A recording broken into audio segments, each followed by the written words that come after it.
80ನೇ ಸ್ವಾತಂತ್ರ್ಯ ದಿನದ ಶುಭಾಶಯಗಳು.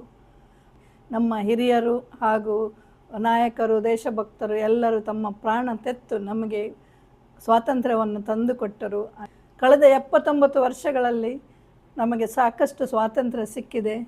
ಪೊಲಿಟಿಕಲ್ ಹಾಗೂ ಇನ್ನಿತರ ವಿವಿಧ ವಲಯಗಳಲ್ಲಿ ಸಾಕಷ್ಟು ಅಭಿವೃದ್ಧಿ ಆಗಿದೆ. ನಾವು ಅಭಿವೃದ್ಧಿ ಹೊಂದಿದ ದೇಶದ ಕಡೆ ಹೆಜ್ಜೆ ಇಡ್ತಾ ಇದ್ದೇವೆ. ಆದರೆ ನಾವು ಯೋಚಿಸಿದಷ್ಟು ಅಭಿವೃದ್ಧಿ ಆಗಲಿಲ್ಲ ಅಂತ ನನಗೆ ಅನಿಸ್ತದೆ. ನನ್ನ ಅನಿಸಿಕೆ. ನೀವು ಹೇಳ್ತಿರ್ಬೋದು ದೇಶ ದೊಡ್ಡದು, ಜನಸಂಖ್ಯೆ ತುಂಬ ದೊಡ್ಡದಿದೆ ಅಂತ. ಈಗ ನಾವು ಅನೇಕ ಸಮಸ್ಯೆಗಳನ್ನು ಎದುರಿಸ್ತಾ ಇದ್ದೇವೆ. ಅನ್ಎಂಪ್ಲಾಯ್ಮೆಂಟ್ ಫಾರ್ ಯೂತ್, ಪವರ್ಟಿ, ಆಮೇಲೆ ಇನ್ಫ್ರಾಸ್ಟ್ರಕ್ಚರ್ ಪ್ರಾಬ್ಲಮ್ಸ್, ಆಮೇಲೆ ಕರಪ್ಷನ್ನು, ಮತ್ತು ಜಾತಿ ಮೇಲೆ ಹಾಗೂ ಧರ್ಮದ ಮೇಲೆ ಡಿವೈಡ್, ಹೀಗೆ ಅನೇಕ ಪ್ರಾಬ್ಲಮ್ಸ್ಗಳಿವೆ. ಆದರೆ ನನ್ನ ಅನಿಸಿಕೆ ಅಂದರೆ ನಾವು ಚುನಾಯಿಸಿದ ಅಧಿಕಾರಿಗಳು ಹಾಗೂ ಪ್ರತಿನಿಧಿಗಳು ಹಾಗೂ ಪಬ್ಲಿಕ್ ಸರ್ವೆಂಟ್ಸ್ ಎಲ್ಲರೂ ತಮ್ಮ ತಮ್ಮ ಕರ್ತವ್ಯ ನಿಷ್ಠೆಯಿಂದ ಜವಾಬ್ದಾರಿಯುತ ಆಗಿ ಮಾಡಿದರೆ, ಅಕೌಂಟಬಿಲಿಟಿ ಹಾಗೂ ರೆಸ್ಪಾನ್ಸಿಬಿಲಿಟಿಯಿಂದ ಮಾಡಿದರೆ ಇದು ಸಾಧ್ಯವಾಗ್ತಿತ್ತಾ ಏನೋ ಅಂತ. ಆದರೆ ನಾವು ಆ ಕರಪ್ಷನ್ ಎಂಬ ಸಿಸ್ಟಮ್ ಒಳಗೆ ಸಿಲುಕಿದ್ದೇವೆ. ಅದರಿಂದ ಹೊರಬರಲಿಕ್ಕೆ ತುಂಬ ಕಷ್ಟ ಆಗ್ತದೆ. You can only go with the system, not against the system or leave the system. ಯಾರಾದರೂ ಅಪರೂಪಕ್ಕೆ ಒಬ್ಬರು ನಿಷ್ಠ ನಾಯಕರು ಕೆಲಸ ಮಾಡಿದರೆ ಅವರನ್ನು ನಾವು ಹೀರೋ ಆಗಿ ಪ್ರತಿಬಿಂಬಿಸ್ತಾ ಇದ್ದೇವೆ. ನಮ್ಮ ಮೀಡಿಯಾಗಳು ಟಿ ವಿಯಲ್ಲಿ, ಸೋಷಿಯಲ್ ಮೀಡಿಯಾದಲ್ಲಿ ಅವರದ್ದೇ ಬಗ್ಗೆ ತೋರಿಸಿ ಅವರನ್ನು ಹೀರೋ ಮಾಡ್ತಾ ಇದ್ದೇವೆ. ನಾವು ಯಾವತ್ತು ನಮ್ಮ ಪಬ್ಲಿಕ್ ಸರ್ವೆಂಟ್ಸ್ ಹಾಗೂ ನಾಯಕರನ್ನು ಹೀರೋ ಮಾಡೋದನ್ನು ಸ್ಟಾಪ್ ಮಾಡ್ತೇವೆ, ಆವತ್ತು ನಮ್ಮ ಅಭಿವೃದ್ಧಿ ಸಾಧ್ಯವಾಗ್ಬೋದು ಅಂತ ನನ್ನ ಅನಿಸಿಕೆ. ನಾವು ನಮ್ಮ ದೇಶದ ಕರ್ತವ್ಯ ಹಾಗೂ ನಮ್ಮ ದೇಶದ ಸಂರಕ್ಷಣೆಯನ್ನು ನಮ್ಮ ಡಿಫೆನ್ಸ್ ಸಿಸ್ಟಮ್ ಮಾಡ್ತಾ ಇದೆ. ಈ ಸಂದರ್ಭದಲ್ಲಿ ನಾನು ನನ್ನ ಮಾವ, father in law, lieutenant commander Mark D'Souza ಬಗ್ಗೆ ಒಂದೆರಡು ಮಾತು ಹೇಳ ಬಯಸ್ತೇನೆ.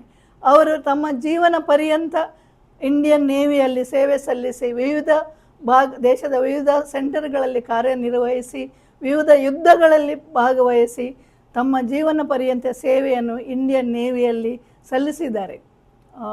1940ಯಲ್ಲಿ ಕರಾಚಿಯಲ್ಲಿ ಟ್ರೈನಿಂಗ್ ಮಾಡಿ, ಇಂಗ್ಲೆಂಡಲ್ಲಿ ಹೆಚ್ಚಿನ ತರಬೇತಿ ಪಡೆದು, ಆಮೇಲೆ ಡೆಲ್ಲಿಯಲ್ಲಿ, ಕೊಚ್ಚಿಯಲ್ಲಿ, ತಿರುವನಂತಪುರಂ ಹಾಗೂ ವಿಶಾಖಪಟ್ಟಣಂ, ಕಾರವಾರ, ಉಡುಪಿ ಹೀಗೆ ಹಲವಾರು ಜಾಗಗಳಲ್ಲಿ ಸೇವೆ ಸಲ್ಲಿಸಿ ತಮ್ಮ ಕರ್ತವ್ಯವನ್ನು ಮಾಡಿದರು. ಕಳೆದ ಡಾಕ್ಟರ್ ಕ್ಲೆಮೆಂಟ್ ಡಿಸೋಜ ಕೂಡ ಶಾರ್ಟ್ ಸರ್ವಿಸ್ ಇಂಡಿಯನ್ ನೇವಿಯಲ್ಲಿ ಕೆಲಸ ಮಾಡಿದ್ದರು.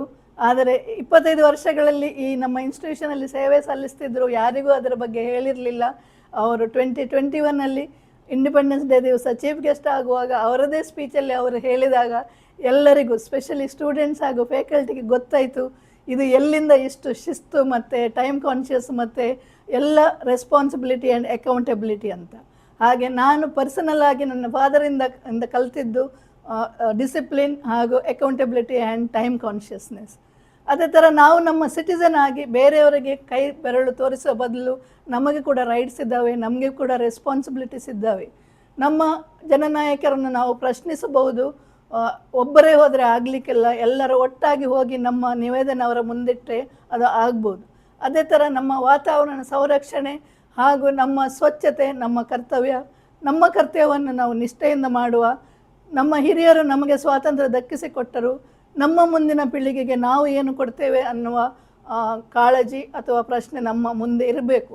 ಈಗ ಯುವಜನರು ಎಚ್ಚೆತ್ತಿದ್ದಾರೆ, ಅವರಿಗೆ ನಾವು ಸಪೋರ್ಟ್ ಕೊಡುವ, ಅವರು ನಮ್ಮ ದೇಶವನ್ನು ಇನ್ನೂ ಎತ್ತರಕ್ಕೆ ಕೊಂಡೋಗಲಿ ಅಂತ ಮಗದೊಮ್ಮೆ ನಿಮಗೆ 80ನೇ ಸ್ವಾತಂತ್ರ್ಯ ದಿನದ ಶುಭಾಶಯಗಳನ್ನು ಕೋರ್ತಾ ಇದ್ದೇನೆ. Thank you.